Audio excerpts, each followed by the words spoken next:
कुंभ राशि वालों, नमस्कार दोस्तों। आप सभी को बहुत बहुत स्वागत है हमारे इस YouTube चैनल पर। दोस्तों, आप कैसे हैं? उम्मीद करते हैं भगवान हनुमान जी के आशीर्वाद से बहुत अच्छे ही होंगे। दोस्तों, हो जाओ सावधान। मित्रों, कान खोल कर सुनिएगा। यह दो चीजें पूरे सावन के महीने में अपनी जेब में रख लो। आपकी 7 जन्मों की गरीबी दूर हो जाएगी। इतना पैसा कमाओगे कि संभाल नहीं जाएगा।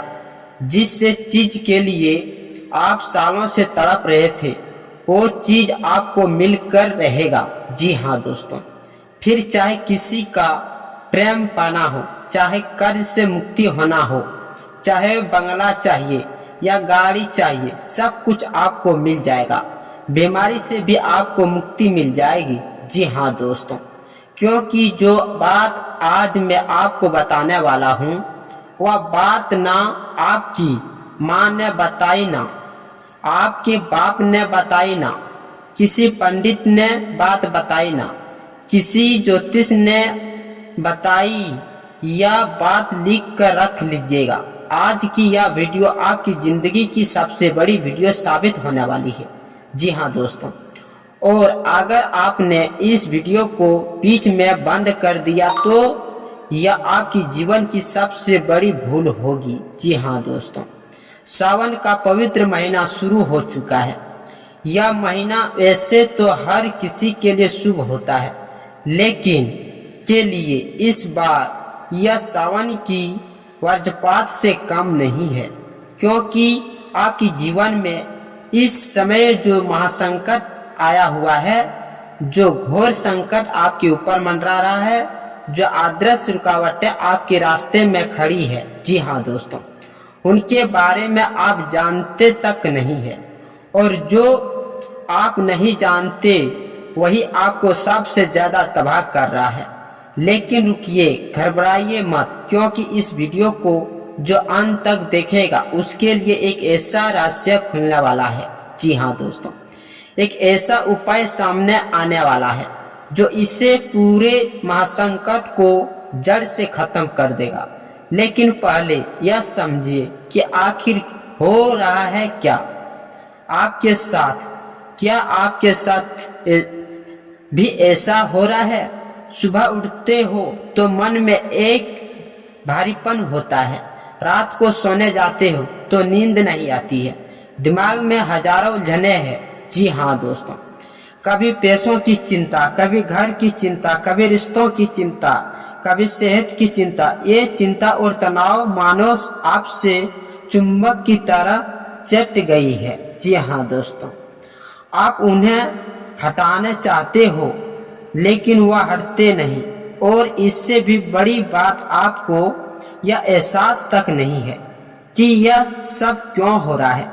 आपने मंदिर जाकर देख लिया, रो रो कर भगवान से प्रार्थना कर ली, कई सारी वीडियो देख ली, कई उपाय करके देख लिया, लेकिन हर बार एक ही नतीजा, निराश है। जी हाँ दोस्तों, हर बार ऐसा लगा कि अब शायद कुछ बदलेगा, लेकिन बदला कुछ नहीं, बल्कि साथियों हालत और बिगड़ते गई। और अब आपको लगाने लगा है कि शायद मेरी किस्मत में सुख है, शायद मेरे लिए भगवान के दरवाजे बंद हो गए हैं, शायद मेरी पुकार ऊपर तक पहुंची ही नहीं है। तो पहले यह बात आपने दिल से निकाल दीजिए कि आपकी किस्मत खराब है। किस्मत खराब नहीं है, किस्मत पर एक ऐसा जाल बिछा दिया गया है, एक ऐसा बंधन डाल दिया गया है जिसके चलते आपकी मेहनत, आपकी पूजा, आपकी दुआएं सब वहीं रुक जाती है। जी हाँ दोस्तों, और आज उसी जाल के बारे में आपको बताने वाला हूँ, लेकिन अभी नहीं, अभी थोड़ा और धैर्य रखिए, बड़े ध्यान से समझिएगा। इससे समय आपके जीवन में जो कुछ भी घट रहा है उसके पीछे एक बहुत गहरा कारण है। शनिदेव आपके राशि स्वामी है, यह आप जानते हैं। लेकिन क्या आप यह जानते हैं कि इस समय शनिदेव की 36.5 का जो प्रकोप है वो किसी तरह से कम कर रहा है। 7.5 का मतलब सिर्फ यह नहीं कि थोड़ी तकलीफ होगी, थोड़ा नुकसान होगा। 7.5 का असली प्रकोप तब होता है जब वह आपके जीवन की हर दिशा को एक साथ तहस-नहस कर देती है। जी हाँ दोस्तों, एक तरफ से धन जाता है, दूसरी तरफ से रिश्ते टूटते हैं, तीसरी तरफ से सेहत बिगड़ती है, चौथी तरफ से दुश्मन बढ़ते हैं और आप बीच में खड़े होकर यह समझ भी नहीं पाते हैं कि पहले किसको संभालूं। और इससे सबके बीच आपके लगन में राहु बैठे हुए हैं। राहु जो है वो आपकी सोच को धुंधला कर देता है। जी हाँ दोस्तों, जब राहु लगन में बैठता है तो इंसान सही निर्णय नहीं ले पाता है। जी हाँ दोस्तों, जो सही होता है वह गलत लगता है, जो गलत होता है वही सही लगता है। आप रास्ते पर होते हो लेकिन राहु का माया जाल आपको भटका देता है। जी हाँ दोस्तों, और इसी भटकाव में आप गलत लोगों पर भरोसा कर लेते हो और फिर विश्वासघात होता है। अपने ही दुश्मन बन जाते हैं। जिनको आपने अपना माना, जिनके लिए आपने सब कुछ किया, वही लोग षड्यंत्र रचते हैं, गुप्त दुश्मन बनकर आपके पीछे लग जाते हैं। यह बात लिख कर रख लीजिएगा साथियों। यह सब सुनकर आपको डर लग रहा होगा, लेकिन यही सच है और इस सच को जानना जरूरी है, क्योंकि जब तक आप अपनी बीमारी नहीं जानते दवाई कैसे लगेंगे। जब तक आप अपनी परेशानी की जड़ नहीं समझते उपाय कैसे करेंगे। और इसलिए मैं यह सब आपको बता रहा हूँ, क्योंकि इस वीडियो में आगे जो मैं बताने वाला हूँ वो सिर्फ एक वीडियो नहीं है। यह आपकी किस्मत के ताले खोलने की चाबी है, लेकिन वो चाबी देने से पहले मुझे यह जरूरी है कि आप उसे ताले को समझें जो आपकी जिंदगी पर लगा हुआ है। तो आइए और गहराई में जाते हैं। आपके जीवन में इस समय 3 सबसे बड़े संकेत हैं जो बता रहे हैं कि कुछ तो ऐसा है जो आपके जीवन की तरक्की को रोक रहा है। पहले संकेत पैसों का हाथों से फिसलना। साथियों, मेरे पता है कि आप पैसे कमाते हो, मेहनत करते हो, लेकिन हाथों में रुकता नहीं। जिस तरह से तिरते को मुट्ठी में बंद करो और वह फिसल जाती है, बिल्कुल वैसे ही आपका पैसा फिसल जाता है। कभी अचानक कोई बड़ा खर्चा आ जाता है, कभी कर्ज चुकाना पड़ता है, कभी अस्पताल का बिल आ जाता है, कभी कोई धोखा दे देता है और पैसा चला जाता है। जी हाँ दोस्तों, और आप सोचते रह जाते हो कि यह कैसे होता है। यह पहला संकेत है कि आपके घर में लक्ष्मी माता का वास अभी भी स्थिर नहीं है। कोई नकारात्मक शक्ति, कोई अदृश्य रुकावटें हैं जो माता लक्ष्मी को आपके घर में टिकने नहीं दे रही है। और यह कोई छोटी मोटी बात नहीं है साथियों, यह एक बहुत बड़ा संकट है, क्योंकि जब घर में पैसा नहीं होता तो बाकी सब कुछ भी बिखर जाता। रिश्तों में कड़वाहट आती है, घर में कलश होता है और फिर धीरे धीरे वह तनाव इतना बढ़ जाता है कि रात की नींद तक उड़ जाती है। दूसरा संकेत, रिश्तों में टूटना और विश्वासघात। जी हाँ दोस्तों, यह भी आपको पता है, जिन लोगों पर आपने सबसे ज्यादा भरोसा किया वही लोग पीठ में छुरा घोल कर चल गए हैं। जी हाँ दोस्तों, जिन्हें आपने अपना सब कुछ दे दिया, जिनके लिए आपने खुद को कुर्बान किया, उन्होंने ही आपको धोखा दिया और इससे आपका दिल इतना टूट गया है कि अब आप किसी पर भरोसा ही नहीं कर पाते हैं। जी हाँ दोस्तों, यह जो है यह केतु का असर है। केतु आपके 7वां भाव में बैठे हुए हैं, जो कि वैवाहिक जीवन और समझदारी का भाव है। जब केतु 7वां भाव में होता है तो रिश्तों में हमेशा कुछ ना कुछ अड़चन आती रहती है। जी हाँ दोस्तों, जीवन साथी से मनोमुठवा होता है, प्रेम में देरी होती है और अगर विवाह को भी गया तो शांति नहीं रहती। घर में आए दिन लड़ाई झगड़े, कभी ऐसी बात पर कभी उस बात पर, और इन सबके बीच जो सबसे खतरनाक बात होती है वह यही है कि आपके अपने ही आपके गुप्त दुश्मन बन जाते हैं। जी हाँ दोस्तों, जो आपके साथ बैठकर खाना खाते हैं, हंसते हैं, बोलते हैं, वही लोग पीठ पीछे षड्यंत्र रचते हैं।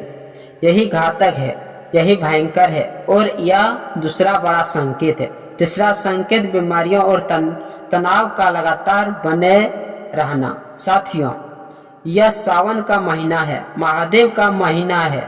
इसी महीने में स्वास्थ्य और मन दोनों अच्छे होने वाले हैं। जी हाँ दोस्तों, लेकिन आपके साथ ऐसा नहीं है। आपके घर में इस समय या तो कोई बीमार है, या आप खुद परेशान है, या किसी परिवार के सदस्य की सेहत ठीक नहीं चल रही है। शरीर में कोई ना कोई रोग, मन में कोई ना कोई तनाव या लगातार बना हुआ है। जी हाँ दोस्तों, और यह जो है यह शनिदेव के प्रकोप का तीसरा बड़ा संकेत है। जब शनि की 7.5 गरी होती है तो वह शरीर पर आप भी असर डालती है। आलस आता है, थकान आती है, मन नहीं लगता, हर कामों में देरी होती और कभी कभी तो ऐसी अजीब अजीब बीमारियां आती है जिनका कोई कारण ही समझ नहीं आता। जी हाँ दोस्तों, डॉक्टर के पास जाओ, रिपोर्ट नॉर्मल, फिर भी तकलीफ बनी रहती है। यह नकारात्मक शक्तियां का असर है, यह बुरी नज़र का असर है। आप सोच रहे होंगे कि ठीक है, यह तो मैंने समझ लिया, लेकिन उपाय क्या है, चाबी क्या है? वो दो चीज़ें कौन सी है जिनके बारे में आपने शुरुआत में बताया? साथियों, आखिरी मौका है, सावधान। अगर अभी भी आप इस वीडियो को बंद कर देते हैं तो समझ लीजिए कि यह मौका आपके हाथ से फिसल गया, क्योंकि जो मैं वीडियो बताने वाला हूँ बिल्कुल अंत तक देखना। अभी के लिए एक काम करिए, वीडियो को लाइक कर दीजिए और कमेंट बॉक्स में सच्चे मन सच्चे श्रद्धा से 3 बार लिखिए, जय शनिदेव, जय शनिदेव, जय शनिदेव। शनिदेव के भरपूर कृपा आप पर बरसने वाली है। जी हाँ दोस्तों, जाइए और लिख दीजिए, फिर आपस आए। साथियों, अभी तक आपने 3 संकेत जाने, लेकिन एक बात और है जो आपको जाननी चाहिए, और वह है उन गलतियों के बारे में जो अक्सर लोग करते हैं और उन्हीं गलतियां के चलते साथियों उनकी सारी मेहनत बेकार चले जाती है। जी हाँ दोस्तों, सारे उपाय धीरे धीरे रह जाते हैं। पहली गलती, उपाय तो करते हो लेकिन मन में शक रखते हो। साथियों, जब आप शनिदेव के सामने जाते हो तो मन में ही भाव होता है, पता नहीं होगा या नहीं, यह शक ही आपका सबसे बड़ा दुश्मन है। जब मन में शक होता है तो प्रार्थना आप करते हो, वह पूरी ताकत से ऊपर नहीं पहुंचती। शनिदेव अन्याय के देवता है, वह देखते हैं कि आपने कितने श्रद्धा से प्रार्थना की, और अगर श्रद्धा ही नहीं है तो कैसे काम होगा। दूसरी गलती, उपाय शुरू करते हो बीच में छोड़ते हो, यह बहुत बड़ी गलती है। एक बार उपाय शुरू किया, 3 दिन में ही छोड़ दिया, फिर दूसरा उपाय शुरू किया, उसे भी छोड़ दिया। इस तरह से ना इधर के करोगे तो ना उधर के। उपाय की ताकत तभी मिलती है जब आप उसे पूरी तरह से पूरा करते हो। तीसरी गलती, उपाय दूसरों को बता दे हो, यह सबसे घातक गलती है। जब आप किसी उपाय को करते हो और किसी को बता देते हो तो उसी उपाय की शक्तियाँ खंडित हो जाते हैं। जी हाँ दोस्तों, क्योंकि घर में एक ना एक चलने वाला होता है, एक ना एक ऐसा इंसान होता है जो ना चाहता कि आपका भला हो, और जब वह जान जाता है कि आप यह उपाय कर रहे हो तो उसकी बुरी नज़र, उसकी नकारात्मक शक्तियाँ उस उपाय को तोड़ देती है। जी हाँ दोस्तों, इसलिए कोई भी उपाय चुपचाप करो, किसी को मत बताओ, यहाँ तक कि माता पिता, जीवन साथी, बच्चों को भी नहीं। अब साथियों, एक और बात